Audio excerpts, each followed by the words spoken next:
Hello students, कैसे हो। Lockdown और गर्मी दोनों भी बढ़ रही है। क्या करें, कोरोना की परेशानी भी तो बढ़ रही है।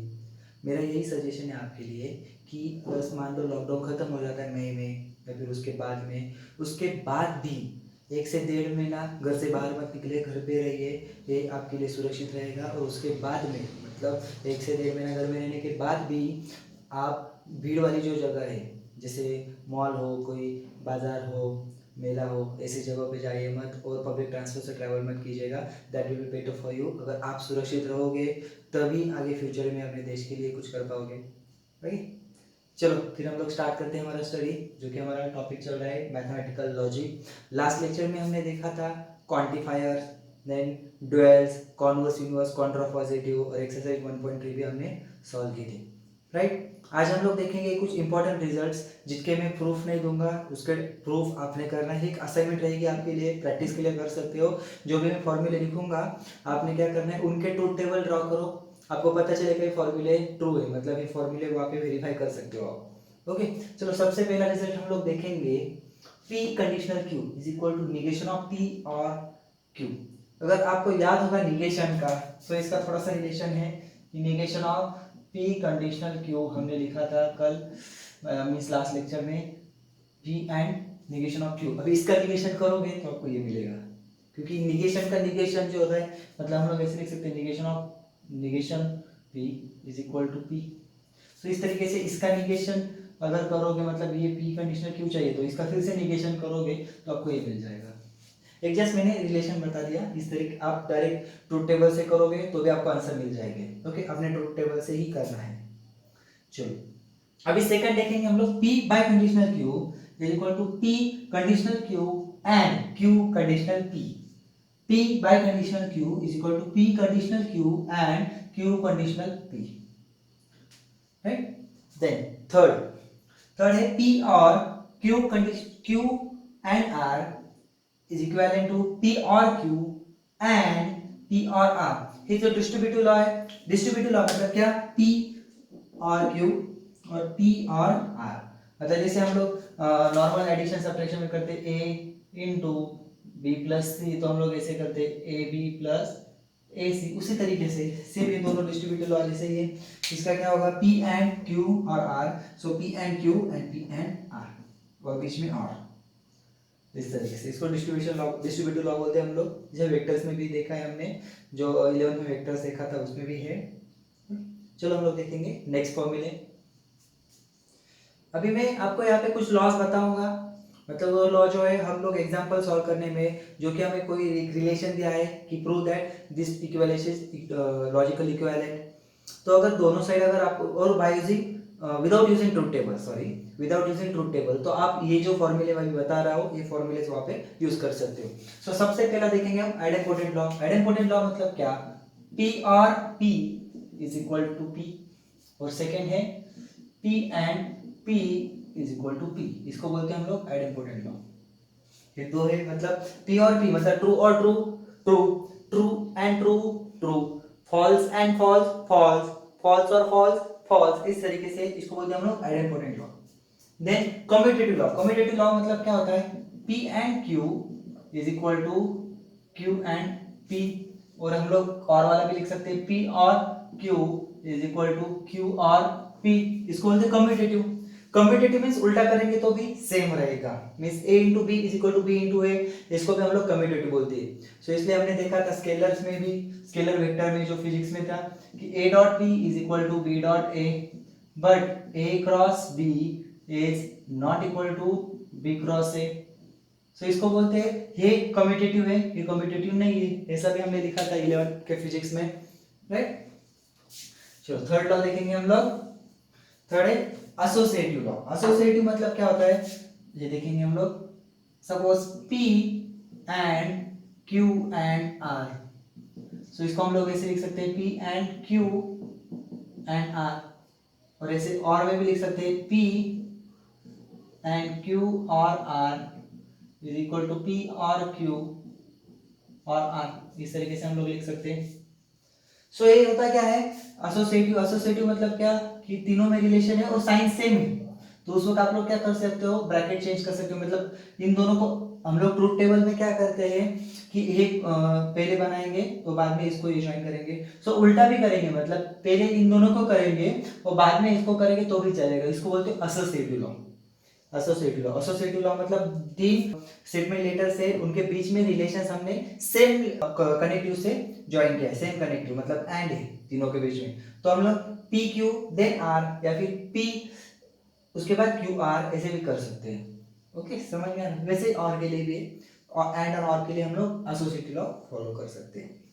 Then distributive law. डिस्ट्रीब्यूटिव जैसे मैंने अभी लास्ट फॉर्मूले में लिखा था कि हम लोग लिखेंगे पी एंड क्यू और आर, तो इसको हम लोग लिखेंगे पी एंड क्यू और पी एंड आर।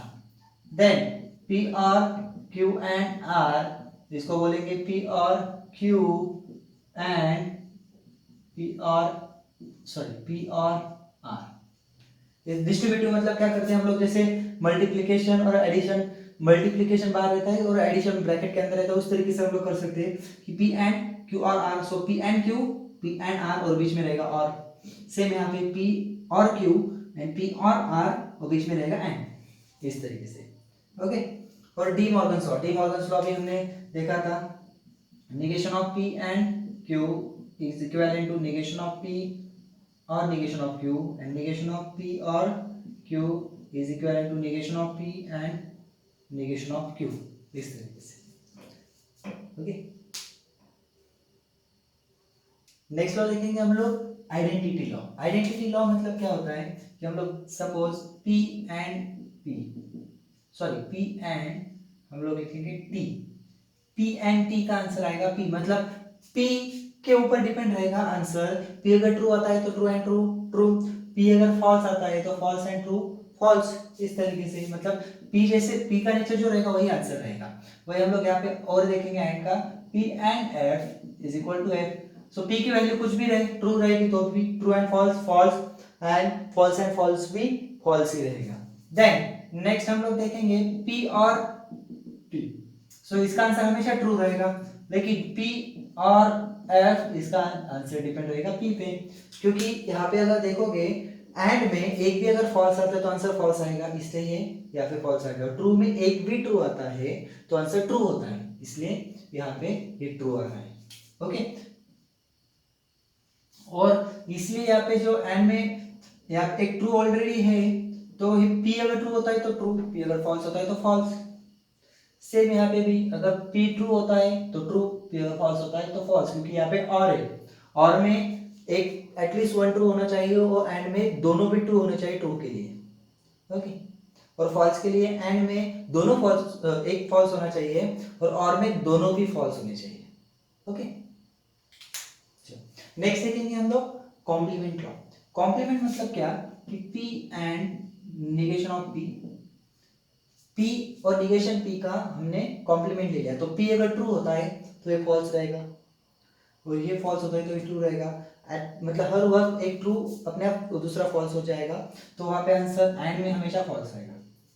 लेकिन वही p और निगेशन p हमेशा ट्रू आएगा, क्यों? क्योंकि अगर एक तो ट्रू रहेगा ना, अगर ये ट्रू है तो ये फॉल्स है, अगर ये फॉल्स है तो ये ट्रू है, इस तरीके से। क्योंकि और में सिर्फ एक ट्रू की जरूरत है ट्रू के लिए, और फॉल्स में बस एक फॉल्स की जरूरत है फॉल्स के लिए, इसलिए। Okay, absorption law. Absorption law क्या होता है, p एंड p और q, इसका आंसर आएगा p, और दूसरा है p और p एंड q, इसका भी आंसर आएगा p। इसमें क्या हो रहा है, q एब्जॉर्ब हो रहा है, q बची मतलब दिख ही नहीं रहा है, q गायब हो जा रहा है। तो ऐसा क्यों होता है, इसका अगर एक्सप्लेनेशन चाहिए मैं तो एक का देता हूँ आपको यहाँ पे। सो p and p distributive law से हम लोग ऐसे कर सकते हैं, और क्या आएगा p and q, right. p and p क्या हो जाएगा, p एंड p और ये हो जाएगा p एंड q, मतलब p और p। अभी हम लोग देखेंगे p और p एंड q हो गया। अभी p की वैल्यू ट्रू डाली, मान लो p की वैल्यू हमने क्या की, ट्रू डाली, तो और है तो आंसर ट्रू आ जाएगा। p की वैल्यू फॉल्स डाल दी, सो यहाँ पे अगर p फॉल्स है तो फॉल्स एंड एनीथिंग फॉल्स, तो आंसर फॉल्स आएगा। मतलब पूरा का पूरा आंसर जो है p पे डिपेंड रहेगा, इसलिए पी की जो वैल्यू रहेगी वही आंसर रहेगा, इसलिए वहाँ पे क्यू नहीं रहा, क्यू गायब हो जा रहा है, एब्जॉर्ब हो रहा है, इसलिए उसको बोलते हैं एब्जॉर्प्शन लॉ। ओके, उसी तरीके से ये भी होगा, उसका भी आंसर आप चेक कर सकते हो। Then conditional law, conditional law जो हमने अभी देखा था, P conditional Q is equal to हम लोग लिख सकते हैं निगेशन ऑफ P और Q, निगेशन ऑफ P और Q। And then last biconditional law, biconditional law होता है P bye conditional Q is equal to P conditional Q and Q conditional P। और हमने जो negation का formula देखा था उसके बेसिस पे भी लिख सकते हैं निगेशन ऑफ P और Q and negation of Q और P, इस तरीके से, क्योंकि निगेशन में क्या था कल, P एंड निगेशन Q और Q एंड निगेशन P, इस तरीके से था, आप चेक कर सकते हो जो लास्ट लेक्चर था इसके पहले में। सो अभी जो भी फॉर्मूले हमने देखे और जो भी रूल्स देखे, मतलब लॉज देखे, वो लॉज आपने अच्छे से लर्न करने हैं, क्योंकि वो सारे के सारे लॉज आपको प्रॉब्लम सॉल्व करते वक्त बहुत काम आएंगे।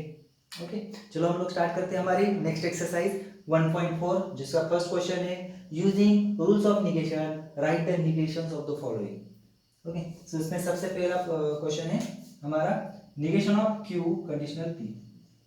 सो हम लोग लिखेंगे यहाँ पे negation of Q conditional P, ऐसा फॉर्मूला है, मतलब सॉरी ऐसा आंसर हमें चाहिए, इसका आंसर चाहिए। सो अभी हम लोग क्या करेंगे, निगेशन ऑफ क्यू, सो इसका आंसर क्या आएगा, पी कंडीशनल क्यू का क्या रहता है, हम लोग रीजन यहाँ पे लिखेंगे, रीजन होता है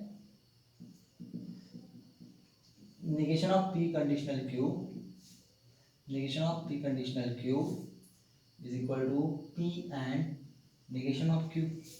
यहाँ पे उल्टा है, क्यू है, सो पी की जगह हम लोग क्या लिखेंगे, क्यू, मतलब negation of Q, negation of Q and negation of P. देख सकते हो, मतलब यहाँ पे पी निगेशन ऑफ क्यू है और क्यू पी है। ओके, मतलब ये पी एज इट इज, मतलब negation of Q as it is, और यहाँ पे पी की जगह, मतलब क्यू की जगह क्या लिखा, निगेशन क्यू, तो पी की जगह हमने लिखा निगेशन ऑफ पी, इस तरीके से। नेक्स्ट एग्जांपल हम लोग देखेंगे P और निगेशन Q एंड R। अभी इसका निगेशन हमें बनाना है, तो हम लोग ऐसे लिखेंगे निगेशन ऑफ P और निगेशन Q एंड R। सो अभी हम लोग सबसे पहले क्या करेंगे कि इसको, मतलब this term and this term, मतलब ये सिंगल टर्म है और एक है, इसको कंसीडर करके सॉल्व करेंगे, इसका बाद में देखेंगे। तो ये हमें पता है, रीजन में पहले लिखता हूँ, तो रीजन में लिखूंगा formula negation of P and Q is equivalent to negation of P or negation of Q, right? So मैं यहाँ पे लिखूंगा फिर negation of P और negation of Q, यहाँ पे हो जाएगा और negation of R। So अभी हमें ये सॉल्व करना है, so हम लोग क्या करेंगे, यहाँ पे आ जाएगा negation of P and negation of Q और R।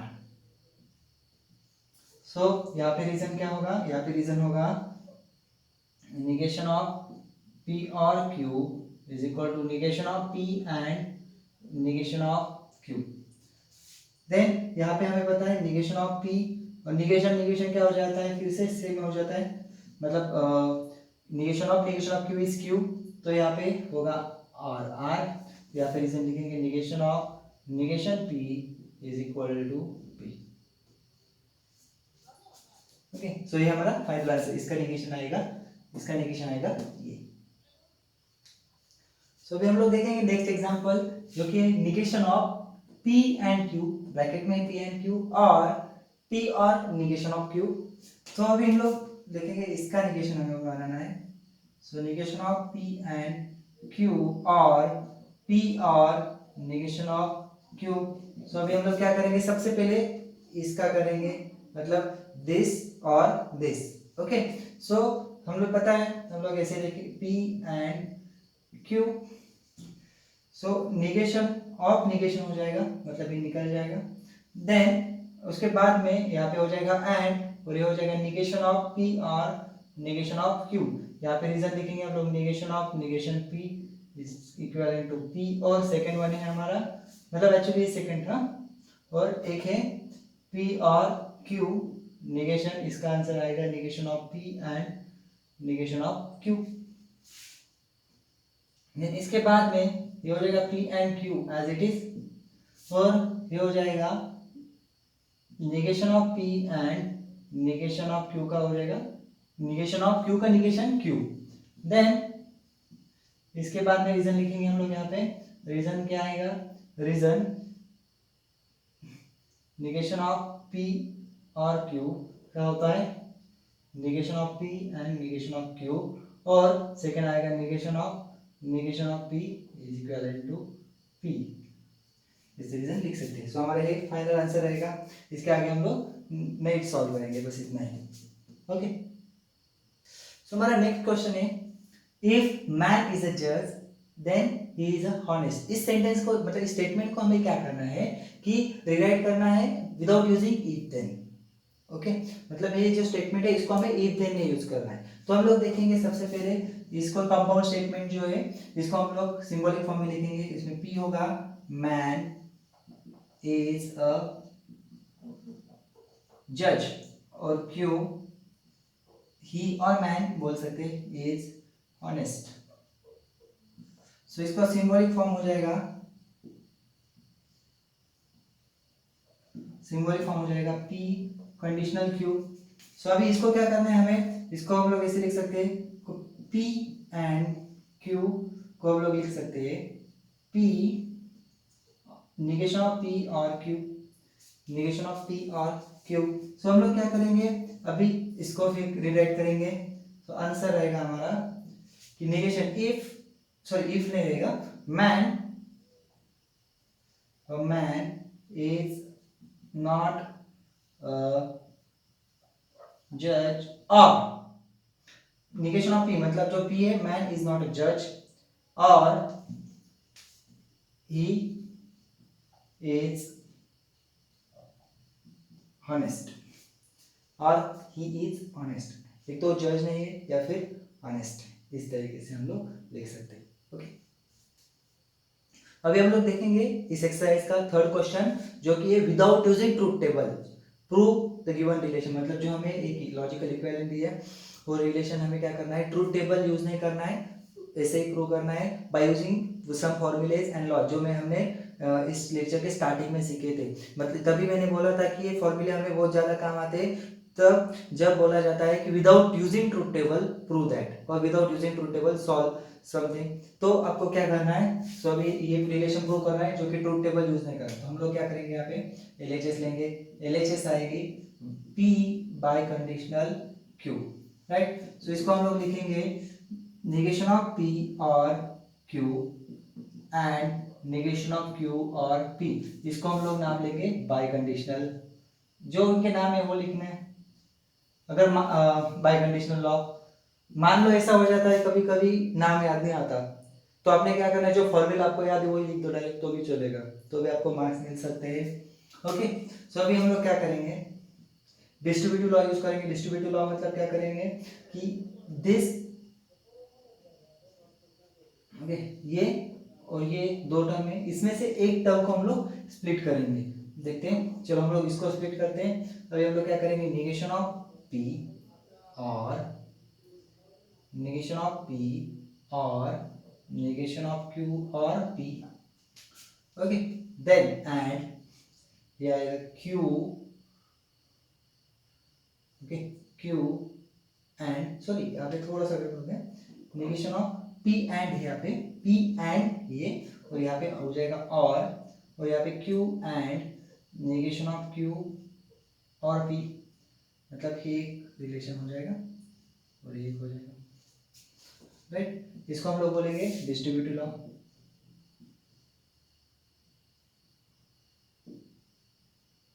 डिस्ट्रीब्यूटिव लॉ देन हम लोग देखेंगे नेक्स्ट, यहाँ पे क्या करेंगे, यहाँ पे फिर से डिस्ट्रीब्यूटिव लॉ यूज करेंगे क्योंकि हमें यहाँ पे और चाहिए, मतलब यहाँ पे अभी ये ब्रैकेट और ये ब्रैकेट हमें बस इस फॉर्म में लाना है। ओके, तो हम लोग क्या करेंगे, यहाँ पे negation of P and negation of Q, और बीच में है negation of P and P,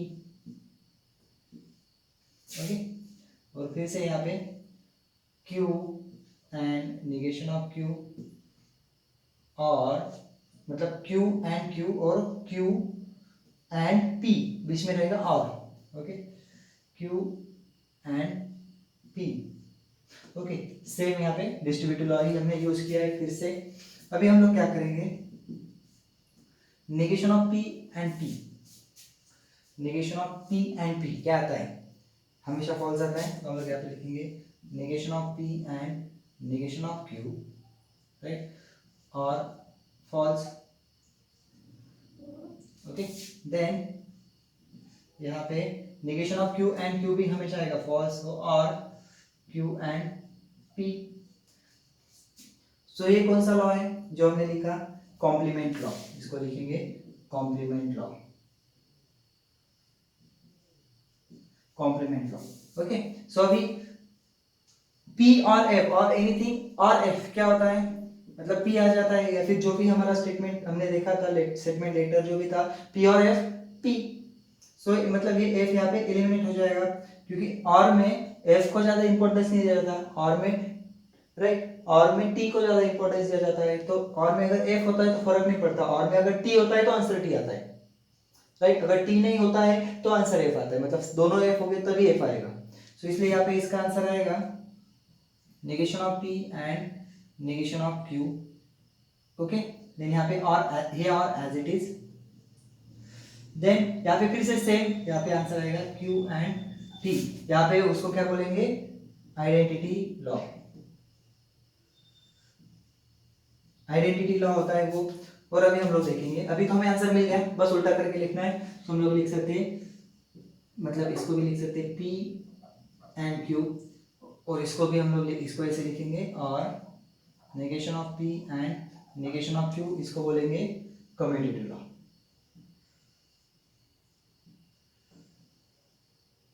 इस तरीके से हमें सॉल्व करना है कि हमने ट्रूथ टेबल यूज नहीं किया, फिर भी ये हमने प्रूव किया बाय यूजिंग जो लॉज हमने देखे थे, ओके। सो इसी तरीके से हम लोग नेक्स्ट एग्जांपल भी सॉल्व करेंगे। अभी देखेंगे नेक्स्ट एग्जांपल जो हमें प्रूव करना है विदाउट यूजिंग ट्रूथ टेबल। सो हम लोग एलएचएस लिखेंगे, एलएचएस है P एंड Q और negation of P and Q और P and negation of Q। So अभी हम लोग क्या करेंगे, इसको पहले स्टेप में एक लॉ यूज करेंगे जिसको बोलेंगे हम लोग एसोसिएटिव लॉ। हमें पता है एसोसिएटिव लॉ मतलब क्या, कि दोनों में सिंबल और है, तो आप ये दोनों सॉल्व करो, या फिर ये दोनों करो, या फिर ये दोनों करो। हम लोग ये दोनों करेंगे। अभी यहाँ पे हम लोग क्या करेंगे, डिस्ट्रीब्यूटिव लॉ के उल्टा करेंगे थोड़ा सा, ओके। यहाँ पे देखो एन क्यू दिख रहा है, सो हम लोग यहाँ पे ऐसे लिखेंगे पी पी, बराबर है, एन क्यू कॉमन है, तो यहाँ पे हो जाएगा पी और निगेशन पी, पी और निगेशन पी, और ये हो जाएगा एंड क्यू, और यहाँ पे रहेगा पी एंड क्यू। ये लोग हम लोग डिस्ट्रीब्यूटिव लॉ, इसको भी रीजन लिखेंगे डिस्ट्रीब्यूटिव लॉ, क्योंकि लॉ हम लोग ऐसे कुछ नहीं कि डिस्ट्रीब्यूट मतलब ओपन ही करना चाहिए, हम लोग उल्टा भी कर सकते हैं, राइट। सो अभी P और निगेशन P और निगेशन P हमेशा क्या होता है, T एंड Q, और यह आ जाएगा P and negation of Q। So T and Q क्या आ जाता है, T एंड Q मतलब true and anything, that anything मतलब यहाँ पे Q आ जाएगा, Q और P and negation of Q। So अभी क्या करेंगे, फिर से डिस्ट्रीब्यूटिव लॉ से हो जाएगा Q और P एंड Q, सॉरी हाँ करेक्ट है, Q और P एंड Q और निगेशन ऑफ Q, राइट। से हो जाएगा, हम लोग इसको उल्टा कर सकते हैं, P और Q, और यहाँ पे एंड Q और निगेशन ऑफ Q क्या होता है, ट्रू, राइट। यहाँ पे रीजन रहेंगे हमारे, सारे रीजन लिखने पड़ेंगे, राइट। तो यहाँ पे हम लोग क्या बोलेंगे, यहाँ पे complement law, complement law, okay. Then मैंने शॉर्ट में लिखे नाम, देन उसके बाद में यहाँ पे क्या आएगा, P एंड Q, ये identity law, identity law. Then ये अभी हमने यहाँ पे कौन सा लॉ यूज किया है, distributive law, distributive law. Then यहाँ पे कौन सा लॉ यूज किया है, ये कॉम्प्लीमेंट लॉ,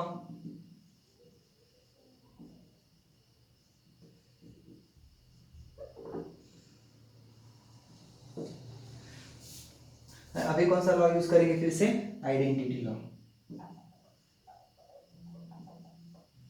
आइडेंटिटी लॉ, ये हो जाएगा पी और क्यू। ओके, ये हो गया प्रूफ। ओके दोस्तों, इस तरीके से हमने आज कुछ फॉर्मूले, कुछ लॉस देखे और उसके बाद में एक्सरसाइज 1.4 भी सॉल्व की। इसमें से मैंने कुछ प्रॉब्लम स्किप किए, वो प्रॉब्लम्स आपने होमवर्क के लिए है, आप सॉल्व करना है उसको अच्छे से। और कोई भी डाउट, अगर कोई भी क्वेरी आती, आप मुझे कांटेक्ट कर सकते हो, मेरे कांटेक्ट डिटेल्स नीचे दी हुई है। ओके, साथ ही साथ स्टडी कंटिन्यू चालू रखिए। लॉकडाउन का जो टाइम है आप अच्छे स्टडी कर सकते हो, ताकि लॉकडाउन के बाद में जब आपके कॉलेजेस स्टार्ट होंगे, आप वहाँ पे अच्छा परफॉर्म कर सकते हो। ओके, चलो टेक केयर, बाय बाय।